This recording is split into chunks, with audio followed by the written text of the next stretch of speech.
इस कार्यक्रम के पुण्यार्चक हैं स्वर्गीय श्री हीरालाल जी सीतावत की पुण्य स्मृति में श्रीमती धनीबाई जी, श्री मानमल जी, श्रीमती कोकिला, श्री दिलीप कुमार, श्रीमती वीणा, श्री सागरमल जी, श्रीमती रैना, श्री नरेश कुमार, श्रीमती संध्या, सौरभ, पिनल, सचिन, निखिल, मुक्ति, जियांश, विराट, विख्यात, हरपित, हैनिल, दिया, दिशी एवं समस्त सीतावत परिवार, निवासी घाटोल, जिला बांसवाड़ा, राजस्थान।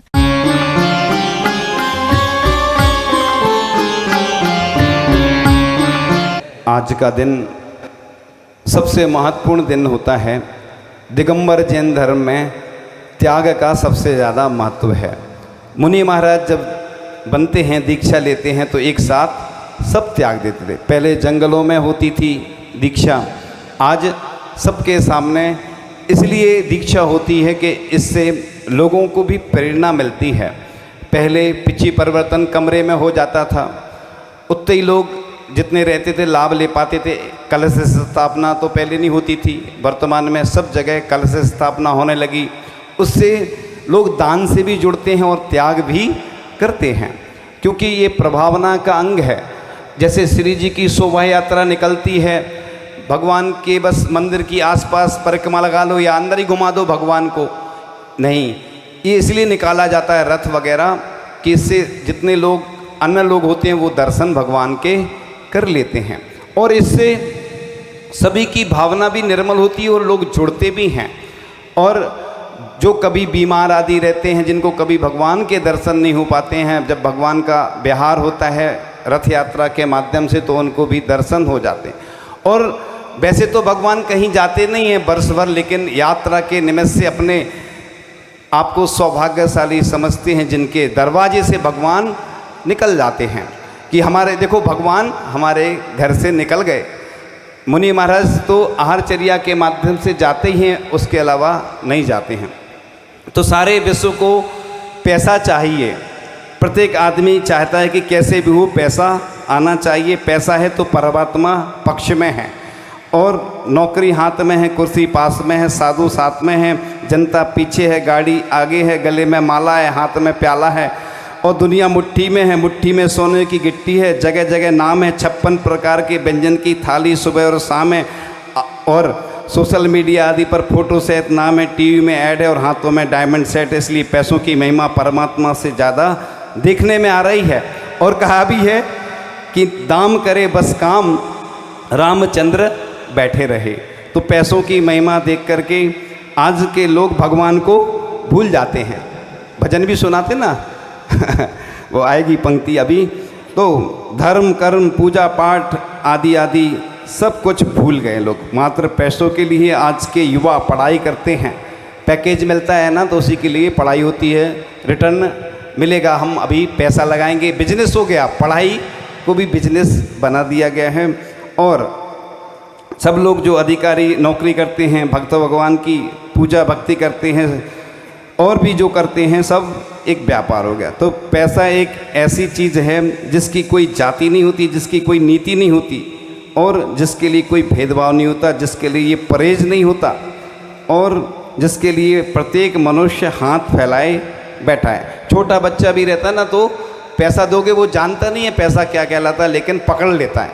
ऐसा भी आता है ना कि एक इंद्रिय वृक्ष रहता है, उस जहाँ धन गड़ा होता है वहाँ तक उसकी जड़ें पहुँच जाती। एक इंद्रिय को क्या ज़रूरत है पैसे की, लेकिन तो इस प्रकार से चाहे बच्चे हों, पैसा जवान को ही नहीं बल्कि बूढ़े बच्चों को भी चाहिए, पुरुष को ही नहीं नारी को भी चाहिए। पग पग पर पैसा, पल पल में पैसा चाहिए, कण कण के लिए पैसा। आज मिट्टी पाने के लिए भी पैसे की आवश्यकता होती है, फ्री में नहीं मिलता है। तो इस प्रकार से सब काम दुनिया पैसों की पुजारी, भजन गाते ना, पैसा पास में पत्नी राजी, ना तो ताना देवे भारी, दुनिया पैसों की पुजारी। यानी पैसों के कारण ही सब कुछ होता है। तो इस प्रकार से न्याय नीति पूर्वक मेहनत से उपार्जित धन ही प्राणों का रक्षक है, और वही सुख शांति देता है। अन्याय अनीति का धन, ऐसा लिखा है, जो अन्यायपूर्वक धन आता है 11वें वर्ष में नष्ट हो जाता है, और चोरी का धन 3 पीढ़ी से ज़्यादा नहीं चलता है। इसलिए जितना चाहे पैसा कमा लो, आप नौकर बन जाएंगे और जो पैसा आपका ले जाता है या ग्राहक ले जाता है, कोई रिश्तेदार ले जाता है परिचित, वो मालिक बन जाता है, आप नौकर बन जाते हैं और पाप का अर्जन तो आपको ही होता है। इसलिए पुण्यशाली व्यक्ति होते हैं जिनका धन अच्छे कार्यों में लगता है, क्योंकि ऐसे बहुत सारे पूरी दुनिया में 140 करोड़ लोग हैं। दुनिया में नहीं, भारत में, भारत की बात कर रहे हैं, दुनिया में तो और ज़्यादा हैं, तो भारत की बात कर रहा हूँ। 140 करोड़ लोग हैं, उनमें कितने ऐसे व्यक्ति हैं जो दान देते हैं। पहले के लोग तो और कंजूस होते थे, आज बड़े ही प्रदर्शन कहो या कुछ भी कहो, आज लोग अच्छी द्रव्य भी चढ़ाने लगे। लेकिन अभी भी मंदिर में हम देखते हैं बहुत सारे कंजूस लोग भी हैं इधर। वो क्या करते हैं, एक प्लेट में सब हाथ लगा लेते। हमने कहा भोजन में भी ऐसे ही किया करो ना, भोजन में तो पूरा चाहिए थाली, सब व्यंजन 56 तरह के, लेकिन भगवान की पूजन में ऐसे मिल के लगाते हाथ। उनका तो बस नहीं चलता, तो इधर भी वही व्यवस्था करें, पूरे हाथ लगा लो, चढ़ा दो भगवान को, है ना। एक ही थाली में पूरे लोग पूजन कर लें, कुटुंब परिवार और पूरे रिश्तेदार समाज। भगवान को, 3 लोक के नाथ को जो भी अर्पण किया जाता है उसका महत्व अलग है। क्योंकि ये सोचो कि हम भगवान को अर्पण कर रहे हैं, भले ही किसी को मिल रहा है वो, उससे मतलब नहीं होता। हम तो 3 लोक के नाथ हैं, तेरे दर पे लुटा दी हैं सब तमन्नाएं, लोग कहते हैं खुद को मिटा बैठे। 3 लोक के नाथ को तो जो भी अभिषेक आदि करता है, शांति धारा करता है, उसके पुण्य का वर्णन करने के लिए कोई समर्थ नहीं है। लिखा है शास्त्रों में कि जो छोटी सी भी प्रतिमा विराजमान करता है या छोटी सी वेदी भी बनवाता है, शिखर बनवाता है, उसके पुण्य का वर्णन करने के लिए कोई समर्थ नहीं है। इसलिए अभिषेक मूल नायक का पूरे भारत में कहीं कहीं स्थानों पर सिर्फ वर्ष में उनका जो जन्म कल्याणक होता है भगवान का या मोक्ष कल्याणक पर ही होता है। क्योंकि इतनी प्राचीन प्रतिमाएं होती हैं, उनकी सुरक्षा भी ज़रूरी है, क्योंकि 725 वर्ष प्राचीन कोई अगर प्रतिमा हो गई तो अगर और भी जहाँ जहाँ जैसे कुंडलपुर के बड़े बाबा की भी आचार्य ऋषि ने व्यवस्था बनाई कि इनका महामस्तकाभिषेक कब होगा, 9 वर्ष में होगा, गोमटेश में 12 वर्ष में होता है, ये इसलिए व्यवस्था बनाई जाती है। यहाँ पर मान्य स्तंभ का भी कोई नियम नहीं है कब होता है अभिषेक, कभी जब चाहे मन हुआ तब हो जाता है, ऐसा नहीं, वर्ष में एक बार ऐसी व्यवस्था रखना चाहिए। क्योंकि भगवान तो भगवान हैं, मान्य स्तंभ में प्रतिदिन प्रक्षाल करने की कोई आवश्यकता नहीं होती है, लेकिन यहाँ पर व्यवस्था है तो नीचे का तो हो जाता है, ऊपर भी प्रतिवर्ष हो। इसी प्रकार से जहाँ जहाँ के जो मूल नायक हैं, जब भी हम कोई अच्छा कार्य करते हैं, जब भी कोई काम करें तो भगवान को एक श्रीफल जरूर चढ़ाकर आशीर्वाद ले भगवान से, क्योंकि वो एनर्जी फुल होते हैं। पूरे नगर के मूल नायक अलग होते हैं, प्रत्येक मंदिर के मूल नायक अलग होते हैं, प्रत्येक वेदी के मूल नायक अलग होते हैं। 24 तीर्थंकर में से ही मूल नायक बनाए जाते हैं। इसलिए भगवान तो कुछ नहीं बोलते हैं, लेकिन एक से एक भक्त होते हैं कि हम भगवान को विराजमान करेंगे। क्योंकि लोगों की ऐसी भी भावना है कि यहाँ पर भगवान की जो वेदी प्रतिष्ठा हो वो वेदी प्रतिष्ठा नहीं हो, महापंच कल्याणक हो, ऐसा पंच कल्याणक हो कि हमें भी आनंद आए और देखने वालों को भी आनंद आए। और लोगों की भावना है कि आदिनाथ मंदिर में, बासपूज भगवान में, भगवान के मंदिर में भी एक दोनों जगह धर्मशाला बने। इसके साथ ही साथ आप लोग इतने वर्षों से चतुर्मास करवाते आ रहे हैं, यहाँ पर व्यवस्था नहीं थी और बहुत दिनों से चर्चाएं चल रही थी। क्योंकि जब तक कोई धीरे धीरे आगे नहीं बढ़ता है तो लोग काम नहीं करते हैं। आप लोगों को सोचना चाहिए कि आपने अभी बिहार जब चल रहा था, कहीं एक स्थान पर घटना घटी थी, तो आप लोग घटना घटने के बाद तो चेतते हैं और फिर हड़ताल करेंगे, ये करेंगे। उससे अच्छा पहले ही से ही बाद में आपको दुकान बंद करना पड़े, व्यापार बंद करना पड़े। ऐसी जो साधु होते हैं, ऐसा लिखा है मूलाचार आदि में, दूरे और गूढ़े, यानी जंगल का स्थान दूर हो और गूढ़ हो, छिपा हुआ, तो नेचुरल स्थान होना चाहिए। लेकिन पंचम काल है, सरकार ने भी रोक लगा दी है कि वो तो सबको मालूम है प्रतिबंध है, लेकिन हम लोग अगर नहीं चेतते हैं, हमारे साधुओं को सुरक्षित स्थान हम नहीं दे पाते हैं। तो आप बड़े ही बड़े बड़े आयोजन कर लो, बड़े बड़े पंचकल्याणक विधान और बड़ी बड़ी धर्मशाला संत निवास सब बनवा दो। साधु को क्या चाहिए? साधु जब आता है तो खाली हाथ आता है, जब जाता है तो खाली हाथ जाता है, उसको कोई प्रयोजन नहीं होता है। साधु मुट्ठी भर खाते हैं और दरिया भर लौटाते हैं। साधु संत सबकी सोचते हैं, लेकिन साधु संत की कोई नहीं सोचता। ये पूरे भारत की कमी है। मंडला में उन्होंने ज़मीन खरीदी करोड़ों रुपए की सिर्फ जंगल के लिए। पहले एक खरीदी, उसके रेट बढ़ गए, वो बेचकर दूसरी खरीदी। छिंदवाड़ा में भी जंगल के लिए बड़ा स्थान खरीदा। आप सोचो, आचार्य श्री सबसे पहले जब चतुर्मास के लिए आशीर्वाद देते हैं, पहले पूछते हैं कि जंगल का स्थान है कि नहीं। आचार्य श्री ने कई बार बोला हम दिल्ली इसीलिए नहीं जाते, उधर स्थान नहीं मिलता। आचार्य भगवान हमेशा इसलिए तीर्थ क्षेत्रों पर ही चतुर्मास आदि करते हैं कि वहाँ पर उनकी चर्या, निर्दोष चर्या पलती है। अब साधु संत का चतुर्मास तो दुनिया चाहती है, होड़ लगी रहती, हमें मिले हमें मिले, लेकिन जंगल का स्थान व्यवस्थित होना चाहिए और लोगों को बिल्कुल अच्छे से तत्परता दिखाना चाहिए। हमें मालूम है लोगों के पास कितना पैसा है, हम इनकम टैक्स वालों से सेटिंग कर लें अगर, तो सबका पूरा पैसा मालूम चल जाएगा, हमें खुल के आ जाएगा, है ना। कई बार हमारी चर्चा भी हुई, हम अभी नहीं बताएंगे सबके सामने क्या क्या चर्चा हुई, इनकम टैक्स वालों से चर्चा हो चुकी हमारी तो क्योंकि हमारे पास आते रहते अधिकारी, तो उनसे चर्चा हो चुकी है, लेकिन सबके सामने बताने वाली बात नहीं है। इसलिए दान बनाता है भगवान, दान बनाता है महान। इसलिए पूरे विश्व में अगर प्रसिद्धि मिलती है तो किस के माध्यम से मिलती है? दान के माध्यम से मिलती है। दान से शत्रुता का भी नाश होता है, जो शत्रु होते हैं वह भी मित्र बन जाते हैं। इसलिए दान देने में कभी कंजूसी नहीं करना। कई लोग ऐसा सोचते हैं कि अभी तो दिया था, अभी तो दिया था। भोजन प्रतिदिन करते हैं, लोगों के पास कितने मकान होंगे, कितनी प्रॉपर्टी है, कितने बंगले होंगे, कितनी दुकान मकान और जायदाद और मोबाइल कार और भी क्या क्या कितनी संपत्ति रहती है। ये बात तो सही है कि पूरा दान कभी नहीं देना चाहिए, लेकिन धर्म रत्नाकर ग्रंथ में लिखा है कि 25%, 17% और 10%, यानी उत्कृष्ट, मध्यम और जघन, इस प्रकार से हमें दान देना चाहिए।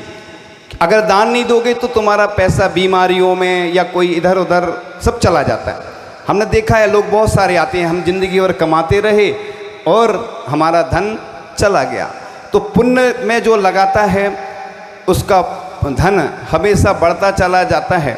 आज जितने लोग भी धनी हैं उनसे आप पूछना, उन्होंने जब सोचा कि हमें दान देना है लेकिन धन है नहीं, क्या करें, ज़मीन बेच देंगे, मकान बेच देंगे, हमें तो प्रतिमा विराजमान करना है या कलश लेना है। बाद में ये अफसर हुआ कि मकान नहीं बेचना पड़ा और ज़मीन नहीं बेचनी पड़ी और धन भी चुकता चला गया। इसलिए आप थोड़ा सा भी देते हैं, स्थिर कार्य कहलाते हैं। और स्थिर कार्य इसलिए कि हमेशा के लिए साधु संत जब भी आएंगे तो साधु संत जब देखते हैं कि यहाँ पर संत निवास अच्छा है, अरिहंत निवास अच्छा है और जंगल की अच्छी व्यवस्था है, तो साधु अपने आप चातुर्मास कर लेते हैं। और जहाँ पे व्यवस्था नहीं होती तो एक बार गौर झामर में पंचकल्याणक होना था और आचार्य श्री को मालूम चला कि वहाँ पर जंगल की व्यवस्था नहीं है और संत निवास नहीं है, तो आचार्य श्री ने कैंसिल कर दिया जाना, पंचकल्याणक में नहीं आना था उनको। फिर किसी महाराज जी ने बताया नहीं, अब संत निवास भी बन गया है और जंगल की व्यवस्था भी हो गई। आचार्य श्री को जो आना था, जो दूसरे रास्ते से जाना था, उन्होंने रास्ता बदल के गौर झामर की ओर बिहार कर दिया। ऐसे ही घाटोले में भी हो जाएगा, हो जाए ये नया अतिशय और चमत्कार कि आचार्य भगवान स्वयं आ जाएं। आचार्य श्री के लिए देखो कितने लोग लालयत रहते हैं, हमें चरण छूने मिल जाएं, दर्शन मिल जाएं। आचार्य श्री को खुश करने का तरीका बहुत सरल है। आचार्य श्री खुश जल्दी हो जाते हैं, बस कुछ अच्छा काम करे कोई व्यक्ति तो आचार्य श्री के पास जब खबर पहुंचती है या स्वयं आप लोग पहुंचते हैं, बताते हैं, तो आचार्य श्री बहुत प्रसन्न होते हैं। और उस खुशी से बढ़कर दुनिया में कोई खुशी नहीं होती है। हमने देखा है आचार्य भगवान के शिष्य भी बार बार पत्र लिखते हैं या जो शिष्य आए हैं हमें दर्शन दे दो, आचार्य भगवान का आशीर्वाद प्राप्त नहीं होता है। आम लोग तो जब चाहे गाड़ी उठाई हो चल देते हैं, लेकिन साधु संत तो पैदल ही विहार करते हैं, लेकिन जब तक संकेत नहीं मिलता है तब तक नहीं आते हैं। और जैसे ही संकेत मिलता है तो बस इतना व्यवहार करते हैं कि आचार्य ऋषि भी आश्चर्यचकित होकर जब सुनते हैं तो बोलते इतनी जल्दी क्या थी, बस ये लगता है कि कदम बढ़ाते चले जाएं। और आज का दिन पावन दिन है। किसी ने बहुत अच्छी पंक्तियाँ कही हैं कि भूखे को भोजन, प्यासे पहली रोटी गाय की होती, अंतिम सूखे भूखे स्वान की। चलिए हमारे परिवारों में यह परिपाटी दान की। भूखे को भोजन, प्यासे को पानी, यह करुणामय दान है। मानवता की यही निशानी है, यही धर्म अभियान है। दान बिना क्या साधु श्रावक, नहीं महिमा कुछ ज्ञान की। छोटा बीज बहुत बरगद का, पर वह वृक्ष विशाल बने। उत्तम अल्पदान भी वैसे, सुफल रूप विशाल बने। पात्र दान नित करते रहना, महिमा है सतदान की। बहु आता सदा पाप से। महाराज जी ने बताया था ना कि आत्मानुशासन ग्रंथ में लिखा है कि नदियों में जब भी बाढ़ आती है तो गंदे पानी से आती है। हमें मालूम रहता है कि लोग कैसे कमाते हैं, कितनी झूठ बोलते हैं। यही तो प्रायश्चित होता है, दान करके हम उसका प्रायश्चित करते हैं जो हमने इतना पाप किया धन कमाने में। तो रक्त बसन पानी से धुलता, पाप धुले जब दान करो। अज्ञानी जन समझ ना पाते, क्या महिमा सद दान की। तो दान की महिमा अपरंपार होती है। और आज त्याग का दिन है। त्याग ही जीवन में सम्मान कराता है, त्याग ही जीव को ऊपर उठाता है, त्याग ही शांति का सोपान है, त्याग ही मुक्ति का मार्ग है, त्याग ही जीवन का सौंदर्य है। त्याग से ही इस जगत में यश का लाभ होता है। कोई अच्छा काम करता है, दान या त्याग, तो पूरे दुनिया में उसका नाम हो जाता है, प्रसिद्धि हो जाती है। तो एक माँ का त्याग करते हैं तो 108 माँ तैयार रहती हैं, है ना। मुनि महाराज की ये हमारे विचार हैं, कहीं शास्त्रों में नहीं लिखा है। और एक घर छोड़ते हैं तो 1008 घर तैयार रहते हैं, काय के लिए, पड़गाहन करने के लिए। साधु कोई घर नहीं बनाता, कोई बसती का नहीं बनाता है, तो पूरे घर जितने होते हैं विश्व के सब उसके रहते हैं। जितनी भी माँ हैं वो उनकी माँ होती हैं। तो आचरण हैवान को इंसान बना देता है, माली वीरान को गुलिस्तान बना देता है। मैं आप बीती कहता हूँ दूसरों की नहीं। त्याग इंसान को भगवान बना देता है। तो भगवान कैसे बनता है व्यक्ति? सिर्फ जैन धर्म है, जैन दर्शन है, जहाँ पर हर जीव के अंदर भगवान बनने की क्षमता होती है। यानी एक बार एक राजा ने कहा कि सभी को एक कुंड बनाया गया, एक एक लोटा दूध डालना है, इससे मालूम चलेगा कि कितने लोगों की क्या भावना है। रात का समय हो गया, सुबह कुंड भर गया और राजा ने देखना चाहा कि चलो देखते हैं। देखा तो कुंड तो भर गया था, और भर गया तो लोगों से पूछताछ की कि क्या हुआ, कैसे हुआ। जानकारी मिली कि लोगों ने सोचा, लोग बहुत चालाक होते हैं, कलाकार होते हैं बहुत, दान की बात आती है तो छिप जाते हैं, हमारी स्थिति नहीं है। और अभी शादी में लाखों करोड़ों रुपए दान मतलब खर्च कर देते हैं लोग, दहेज आदि में, अन्य चीज़ों में और दिखावा प्रदर्शन में। तो इसी प्रकार से लोगों ने होशियारी की कि अपन नहीं डालेंगे दूध तो कुछ होने वाला थोड़ी है। सब ने क्या किया, एक एक लोटा डाल दिया। काय से भर गया कुंड? जल से भर गया। लोगों ने दूध नहीं डाला, किसी ने, एक भी व्यक्ति ने। पूरा तालाब कुंड था जो खाली था और जल से भर गया। राजा की जो भावना थी कि दूध से भरना है। ऐसे ही लोग होशियारी करते हैं। कुछ लोग तो धीरे से, जब बोली आदि लगती तो आते ही नहीं है पहली बात, और आते हैं तो धीरे से खिसक जाते कि बोली लगी तो खिसक लो धीरे से। तो गृहस्थों के लिए कहा गया है कि त्यागो दानम, यानी त्याग का मतलब दान है। आप मुनि महाराज नहीं बन सकते, एलक चोलक आदि नहीं बन सकते, आरिका नहीं बन सकते, ब्रह्मचारी नहीं बन सकते, ब्रह्मचारिणी नहीं बन सकते, तो कम से कम त्याग करके ही कुछ। जिन लोगों ने उपवास किए हैं, 1 से लेके 16 तक के बीच में जितने भी लोग उपवास कर रहे हैं, तो उनकी वैयावृत्ति आप लोग करें, उनके उपवास अच्छे से संपन्न हो, यही भावना अपन कर सकते हैं। इन्हीं भावनाओं के साथ परम पूज्याचार्य भगवान गुरुदेव शिक्षण विद्यासागर जी महामुनिराज की।